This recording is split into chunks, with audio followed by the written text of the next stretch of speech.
2024년을 준비하시는 투자분들 많으실 텐데 완성차 업계를 한번 전체적으로 좀 볼까 합니다. 하반기 들어서 특히 연말 오면서 현대와 기아차가 좀 살아나는 듯한 모습이지 않습니까? 주가도 좀 좋아지고 있고요. 그래서 내년 전망까지 한번 전체적으로 짚어보겠습니다.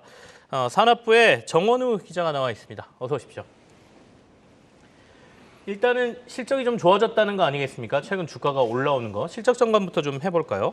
네, 일단 올해 실적이 네. 좋았다라는 거는 투자자분들도 많이 알고 계실 텐데요. 기억하실지 모르겠지만 현대차와 기아차가 이미 지난해에도 양사 모두 사상 최대 실적을 올렸었습니다.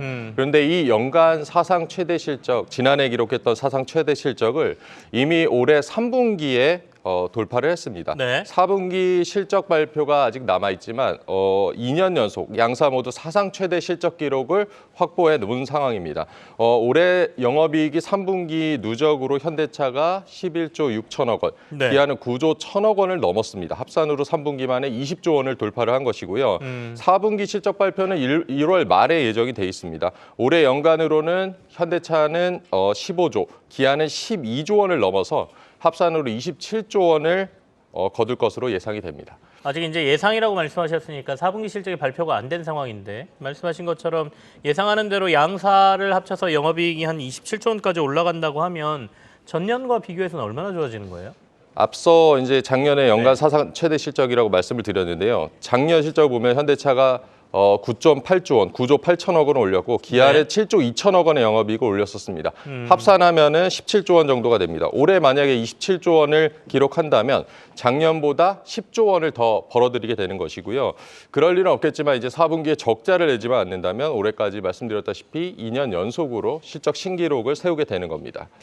사실은 실적만 보면 주가가 이제 뭐 고공행진을 해야 된다 이렇게 볼 수도 있는데 꼭 현대기아차만 그런 건 아니죠. 전체적으로 글로벌 완성차 업체들이 조금 올해 실적들이 다들 좀 좋아지는 분위기 아니었습니까? 그렇습니다. 코로나19 이후에 기억하시겠지만 그 반도체, 차량용 반도체 네네. 수급 대란이 있었습니다. 이 공급망이 이제 일시에 정상화가 되면서 완성차 업체들이 그동안 밀려있던 수요를 일시에 해소하는 특수를 누린 것은 사실입니다. 다만 현대차 그룹이 이 와중에도 잘한 부분은 분명히 있습니다. 판매량으로 보면은 지난해 글로벌 판매가 684만 대였는데요. GM을 제치고 글로벌 판매 3위로 올라섰고요. 올해는 730만 대가량 판매량을 기록할 것으로 예상이 되는데 네. 역시 글로벌 3위가 유력한 상황입니다. 판매량도 중요하지만 수익성이 그만큼 좋아졌다라는 점에 주목을 할 필요가 있습니다. 현대차와 기아가 지난 2018년에도 올해와 비슷한 그 740만 대 정도를 글로벌 판매 기록을 세운 적이 있었습니다. 네. 그런데 그 당시에 이제 영업이익이 합산으로 보면 현대차가 2조 4천억 원, 기아는 1조 1천억 원 정도에 불과했었습니다. 합산으로 하면 3.5조 원 정도였는데요. 비슷한 판매량으로도 2018년에는 3조 5천억 원 정도, 올해는 27조 원 정도의 이익을 남길 거라는 겁니다. 소위 이익이 많이 남는 이 고부가 가치 차량, 제네시스라든가 뭐 RV 차량 중심으로 라인업을 지속적으로 확대하면서 수익 구조가 개선되고 있다. 이런 점에 주목해 볼 필요가 있습니다.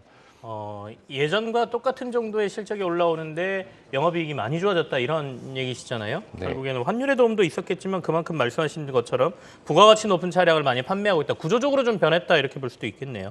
중요한 건 이제 내년 아니겠습니까? 내년은 어떨 걸로 예상됩니까? 네, 증권가에서는 내년 이 현대차와 기아의 실적이 올해보다 매출은 증가하지만 네. 영업이익은 소폭 둔화할 것으로 예상을 하고 있습니다. 산업 쪽 연구기관들의 그 자료도 제가 좀 살펴봤는데요. 올해만큼 이제 폭발적인 성장은 어렵다는 게 일관된 전망입니다. 앞서 말씀드렸다시피 그 코로나19 특수로 몰렸던 수요가 빠르게 회복됐고 이것이 이제 내년에는 예년 수준으로 정상화될 것이라는 전망이 나오고요. 네. 그래서 올해보다 한 2% 정도 글로벌 자동차 시장 규모가 성장할 것이라는 전망이 나옵니다. 그런데 이 전기차의 경우에는 판매가 최근에 이제 둔화 얘기가 워낙 많이 나오긴 하는데 네. 그래도 한 30%가량의 성장을 이어갈 것이라고 이제 전망이 나오고 있고요. 이 때문에 이제 현대차 그룹 같은 경우는 이 전동화 전환, 전기차로의 전환 속도에 대한 고심이 상당히 깊은 상황입니다. 네. 올해 아시겠지만 4월에 기아가 화성에 이제 전기차 전용 공장을 착공을 했었고요. 그리고 11월에는 현대차가 울산에 전기차 전용 공장을 착공했습니다. 미국 같은 경우는 조지아의 그룹 통합 전기차 전용 공장, 이 메타플랜트 아메리카라는 것을 조기 준공하려고 지금 노력을 하고 있고요. 네네.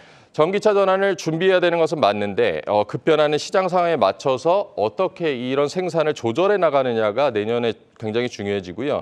지금 이제 기존 내연기관 라인 그리고 최근에 잘 팔리고 있는 하이브리드 그리고 미래를 봤을 때는 이 전기차 이 수요를 잘 믹스해 나가는 것이 내년 실적을 판가름할 전망입니다.